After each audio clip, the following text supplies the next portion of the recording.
As long as it's All right, everybody quiet down. We can begin. It's great. Here we are, back for another season. We're all pretty excited. Been working all off season. I think we're ready to go. The reality of it is, we got a little complacent last year, and we really need to step it up this season. Had too many losses. Can't have that again. Any questions? Yeah, I'd like to hear you touch on it right off the bat. You guys did actually end the season with a loss last year. What kind of message are you sending the players going into this spring league? We just gotta remember how losses felt. Like, we were still happy we won the league, but the loss never feels good. We gotta just keep the right mindset and can't just think we can waltz in and get an easy W. What kind of shape is the team in right now? Shape. I feel like we're in pretty good shape overall. I feel like there could have been a few slackers this offseason, but for the most part, I think the team's ready to go. What's kind of the theme for this year's team going forward here, Coach Nolan? I guess just don't get complacent, I would say. Just, back-to-back titles. We want to go for 4, though. We don't want to settle for 3. How does this year's team compare to some of your previous teams? It's tough to tell until you get out in the field and see what everyone's got when it matters. It's easy to look good in practice. Big difference in the real game. What are you most nervous about? I don't know, just that first game jitters every year. I'd say that's what it is for me. But What kind of pressure is there on the team to bring home a 4th straight championship? I'd say there's a lot of pressure. No one's ever had a 4-peat before. We'd be really excited to be the first team to come through with that. You have any final comments, Coach Nolan? I think I'm good. Thank you.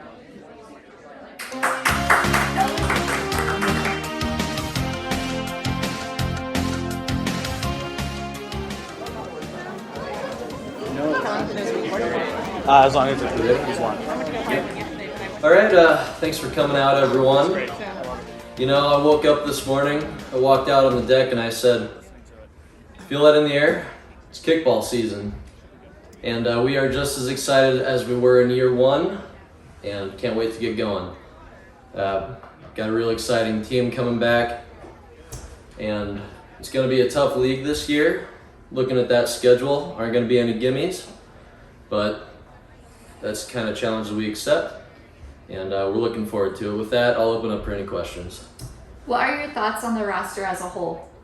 Oh, it's a veteran team. There's a lot of guys and gals on this team that have been through a lot of successes, but also have seen some real lows. I think those kind of experiences are just going to be huge for us. We've seen it. Whatever situation could come up, we've seen it, and that's something we're pretty excited about. Looking at this draft class, there's a lot of young bloods with a lot of speed and talent across the league this year. What are your thoughts going into such an old group this year?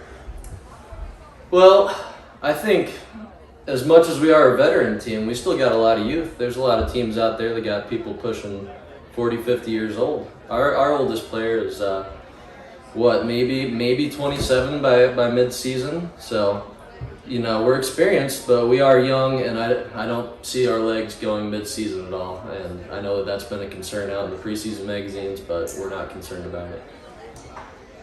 Jenna Wolf and Rachel, Emily's roommate, are listed as part-time players. Mm-hmm. What do you expect out of them this season? Well, as far as Miss Wolf, we do expect her to be a part-time contributor. And from what I hear, she's been working hard in the off-season to overcome her lack of athleticism. Rachel, Emily's roommate, she is our team head case.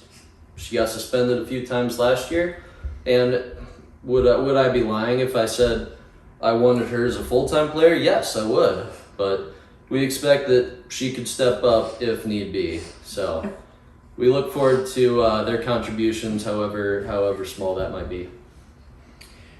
If you tune in any dirt sheets around the league, you'll read that McCuen's Pub has a wild card behind the plate at catcher. Do you have any comments as any drills, foresights you've had for that position this offseason? First of all, if anyone says they know who's starting for us, I don't know where they're getting that information, okay? I haven't even looked at the roster. Okay, we've just been working on our fundamentals.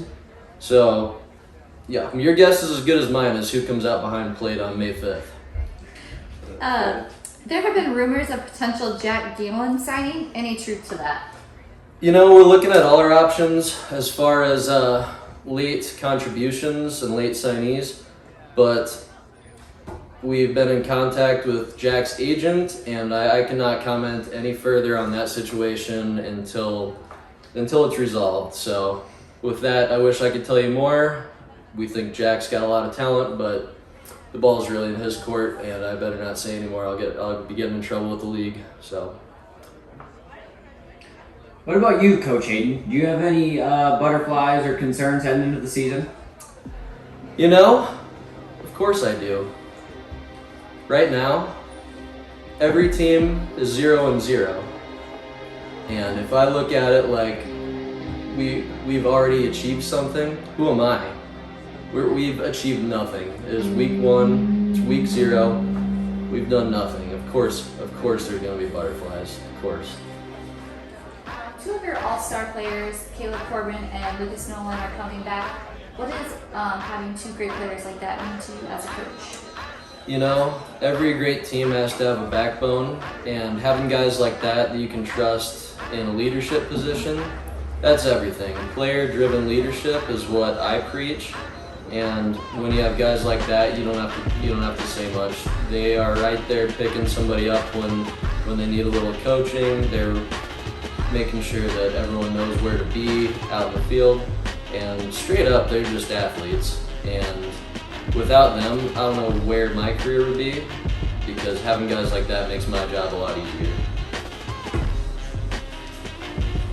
You know, it's no secret that McCuen's Pub has the most vital group of females in the entire league.